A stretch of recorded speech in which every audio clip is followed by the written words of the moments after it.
안녕하세요. 세금 모르면 당한다 세모당입니다. 요즘 코로나로 인해서 비대면 업종이 크게 주목받고 있는데요. 오늘 이정표 회계사님 모시고 한번 이야기해 보도록 하겠습니다. 안녕하세요. 이정표 회계사입니다. 회계사님, 요즘 코로나로 인해서 비대면 업종이 크게 곽광받고 있는데요. 어떤 업종이 있는지 혹시 알려주실 수 있나요? 네, 요새 그 대세 초등학생 장래희망 1순위 유튜버가 있죠. 아프리카 채널의 크리에이터, 그다음에 카카오톡이나 인스타그램 같은 SNS를 활용해서 의류 같은 상품을 판매하는 인플루언서 분들도 있고요. 음, 저도 얼마 전부터 초등학생 장래희망 1순위가 유튜버라는 얘기를 들었는데요. 그럼 이분들은 어떻게 돈을 버시는 건가요? 네, 1인 크리에이터의 경우 플랫폼 운영사로부터 배분받는 광고 수익이 있습니다. 시청자가 플랫폼을 통해서 지불하는 후원금 등이 있고요. 또한 특정 제품을 영상으로 홍보해주고 받는 광고 수입도 있습니다. 그것 때문에 최근에 그 뒷광고 논란이 있었던 거죠? 네, 맞아요. 그리고 SNS 마켓, 또 예를 들면 블로그나 인스타그램 같은 SNS로 물건을 판매하거나 상품 홍보를 하고 판매량에 따라서 수수료를 받는 등의 다양한 거래 유형이 있습니다. 근데 여기서 그 돈을 벌면 그 세금을 내야 되는데 어떠한 세금이 좀 발생하는지 설명 좀 부탁드려도 될까요? 대부분 개인 사업자로 하시니까 개인 사업자 기준으로 말씀드릴게요.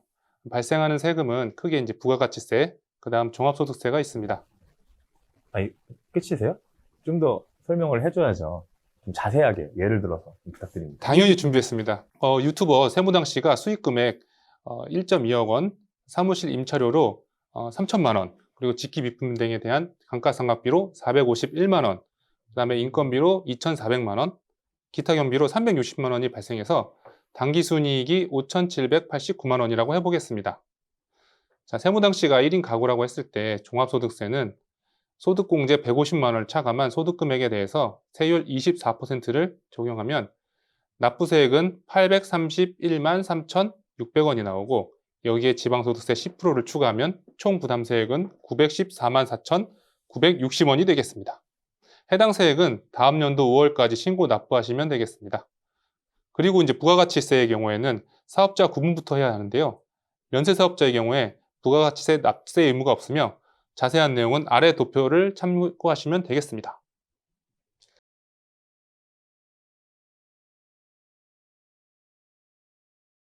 예시는 일반과세자를 상정해서 설명드리겠습니다. 부가가치세는 1기 확정, 그다음에 2기 확정 두 번을 신고 납부하게 되는데 연간으로 통합해서 설명드리도록 하겠습니다. 표와 같이 매출 금액에 대해서 세액 1,200만 원이랑 매입세액 공제 세액 463만 원의 세액을 차감하게 되면 764만 원의 납부세액이 계산됩니다. 해당 세액은 7월 25일과 1월 25일 납부하시면 되겠습니다. 더불어서 블로그, 인스타그램 등을 활용하는 SNS 마켓 사업자의 경우에는 상품 매입이 추가되는 것을 제외하고는 1인 미디어 창작자와 동일하겠습니다. 세금 계산하는 방법이 생소하지만 좀 어렵지 않게 느껴지는데요. 사업자 혼자서도 할 수 있나요? 아니, 정재창 회사님은 뭐 전문가시니까 당연히 어렵지 않겠지만 저는 저 혼자서 못 하겠는데요. 어려운 것 같기도 한데 좀 쉽기도 한 것 같아요. 뭐 정혜 회사님은 뭐 쉬울 수도 있지만 사업하시는 분들은 대부분 어렵게 느끼실 거예요. 그래서 저희 같은 회계사랑 세무사가 있지 않겠습니까? 약간의 자기 홍보 느낌도 있지만 세금은 가능하면 세무대리인, 전문가에게 충분한 상담을 받으시는 게 좋죠.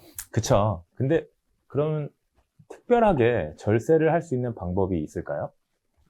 이게 그 사업하시는 분들이 가장 궁금해 하시는 부분인데, 어떻게 하면 세금을 덜 내느냐, 이게 아니겠습니까? 또, 이게 좀 약간 이게 일반적인 말이지만, 절세하는 방법은 증빙을 잘 챙기는 방법이겠습니다. 세법에서는 경비로 인정해주는 증빙이 따로 있는데요. 세금계산서, 계산서, 카드 매출전표 등이 있죠. 해당 증빙 수취하지 못할 경우에는 부가세에서 매입세 공제를 받지 못하거나 경비 처리가 안 돼서 세금을 납부하게 되는 상황이 발생할 수도 있으니 증빙을 항상 챙기시는 습관을 들이시는 게 좋겠습니다. 그럼 증빙을 챙기는 습관은 이제 신규 업종에도 해당된다 이 말씀이신 거죠? 당연합니다. 네. 네. 그리고 제가 좀 더불어서 말씀드리면 이제 꼼꼼하게 상담해주고 체크해주는 세무 대리인을 잘 만나는 것이 무엇보다 더 중요할 것 같습니다. 정재창 회사님처럼요? 아닙니다. 네, 지금까지 신종 업종 거래 유형과 세금의 종류와 그리고 납부 방법, 그리고 절세 방법에 대해서 좀 알아보았습니다. 기타 질문이 많은 내용은 별도의 도표로 이제 향후에 보여드리겠고요. 이정표 회계사님 설명 감사드리고요. 다음에도 좋은 내용 부탁드리겠습니다. 예, 알겠습니다. 다음에는 보다 더 도움이 되는 내용으로 말씀드리겠습니다. 이상 세금 모르면 당한다 세모당이었습니다. 마지막으로 구독과 좋아요, 알림 설정 부탁드리겠습니다. 감사합니다. 감사합니다.